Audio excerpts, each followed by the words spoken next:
గురజాడ గారు అన్నారు, "దేశం అంటే మట్టి కాదోయ్, దేశం అంటే మనుషులే" అని. మనందరం మారితేనే దేశం మారుద్ది. ఆయన చెప్పింది దేశం కోసం, అందరి కోసం. ఇక్కడ కుకింగ్ ఫ్యూయల్ ఉందనుకోండి, అది మనం తగ్గిచ్చేస్తే ఒబెసిటీ, హెల్త్ ప్రాబ్లమ్స్ తగ్గుతాయి. ఇక్కడ మనం ట్రాఫిక్ ఏదైతే పెట్రోల్, డీజిల్ వెహికల్స్ పక్కన పెట్టేసి, ఎలక్ట్రిక్ వెహికల్స్ మీద ఎందుకు దృష్టి పెట్టకూడదు? దానివల్ల మనకు చాలా లాభాలుంటాయి. ట్రాఫిక్ కంజెషన్ కూడా ఇప్పుడు మనం చూస్తే గనక వర్క్ ఫ్రమ్ హోమ్ కనుక మనం చేస్తే ట్రాఫిక్ ప్రాబ్లమ్స్ సిటీస్‌లో పెద్ద ప్రాబ్లమ్ ఇండియాలో. అది కూడా తగ్గుద్ది. అంటే ప్రతి చెడులోనూ, ప్రతి కష్టంలోనూ ఒక మంచి ఎతుక్కోవచ్చు. కరోనా తర్వాత మనం ఎన్ని విషయాల్లో మారాం. అదే విధంగా మనం కాస్ట్‌లీ ఫోన్స్, ఐఫోన్స్ కావచ్చు, సామ్‌సంగ్ కావచ్చు, ఇట్లాంటి ఫోన్స్ పక్కన పెట్టి ఇండియన్ ఫోన్స్ కొనుక్కోవచ్చు కదా!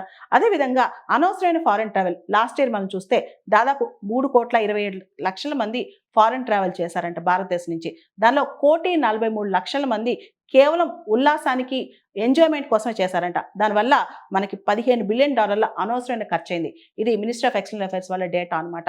ఇలా చూస్తే అనవసరమైన ఖర్చులు తగ్గించుకునే టైం కావచ్చు. అంటే ప్రతి కష్టంలోనూ, ప్రతి సవాల్లోనూ మనం అవకాశం వెతుక్కుందాం. ఇప్పుడు పశ్చిమాసియాలో యుద్ధం వచ్చింది. దాన్ని ఇండియా పాఠం నేర్చుకోవాలి. పాఠం నేర్చుకోకపోతే మన దేశం విశ్వగురువు కాలేదు. కాబట్టి ఈ పాఠం ప్రధానమంత్రి దేశం కోసం, దేశంలో ఉన్న మనుషుల కోసం చేశారు. దేశం అంటే మనుషులు. దేశం అంటేనే మనుషులు.